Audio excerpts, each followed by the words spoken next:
Agora, os sistemas nacionais de educação. Vejamos. As primeiras organizações do sistema educacional da educação pública, né? Como aconteceu? Foi durante o século XVIII que a Alemanha deu seus primeiros passos para a organização de um sistema nacional de educação capaz de atender às necessidades e exigências coletivas de escolas.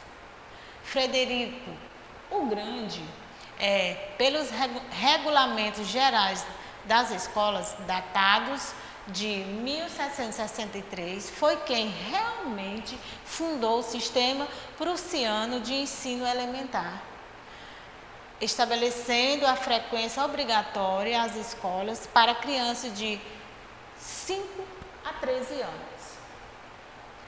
Já no século XVIII, presenciou as primeiras medidas prussianas no sentido de uma organização estatal da educação pública. No fim do século, a Revolução Francesa iria ocasionar um debate relativo às primeiras tentativas de realizar obra semelhante em França. Então, aqui foram as primeiras organizações do sistema. Como se deu a educação na Europa, nos Estados Unidos, no século XIX? Então, as primeiras universidades modernas alemã data de 1694 e foi estabelecida em Halle com o objetivo de formar um ensino de teologia, direito, medicina e filosofia. Nos Estados Unidos, a educação desenvolveu-se localmente, com pouca interferência dos estados e nenhuma da União, até o fim do século XIX. Pouco a pouco foi surgindo a ideia de sistematizar o aparelhamento escolar existente entre quebra de relativa autonomia e responsabilidades locais.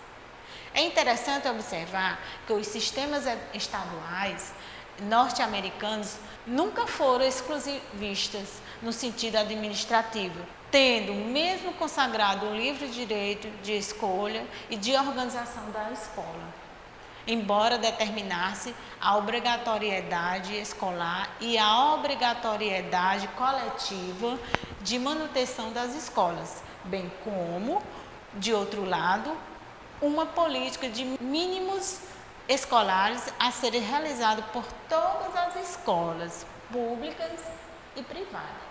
Né? A educação contemporânea. Então, a educação contemporânea, no século XX, né, surgiu vários movimentos, experiências e teorias educacionais determinadas a renovar os métodos da escola tradicional. Então, assim, a liderança dos conhecimentos pedagógicos do século XIX permitiu que se chegasse ao século XX a um conceito bem mais pragmático de educação. Então, já se teve um conceito bem melhor de educação, né, no século XX. Então, o conceito construtivista integra a educação contemporânea, a ideia socio-interacional, onde prepara o aluno para se relacionar com o meio, tá? Tendo suas próprias produções e concepção.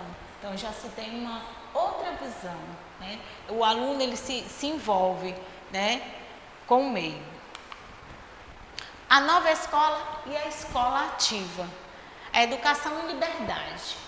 Como é essa educação em liberdade? O suíço Jean Piaget destacou-se entre os educadores que preconizaram a respeito da liberdade, a liberdade e a individualidade da criança, defendendo o sistema educativo menos diretivo, né? Menos autoritários e uniforme. Piaget procurou demonstrar que a educação devia ajustar-se às leis e às etapas do desenvolvimento psicológico da criança. Educação socialista. Só no século XX, foi elaborada uma doutrina marxista para a educação.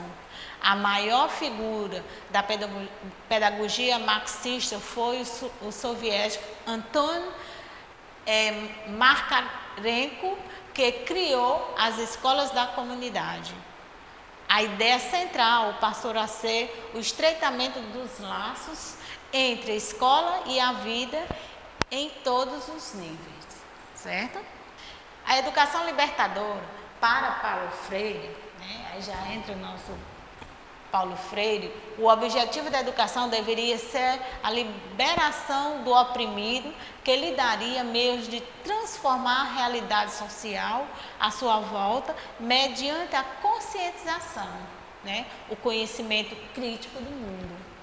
Então, o trabalho de Paulo Freire pode ser visto não apenas como um método de alfabetização, mas como um processo de conscientização por levar em conta a natureza política de educação. Então, Paulo Freire defendia, né, essa conscientização, o conhecimento crítico do mundo, né? O objetivo da educação seria essa conscientização, tá? Os meios de transformar a realidade. Certo, gente?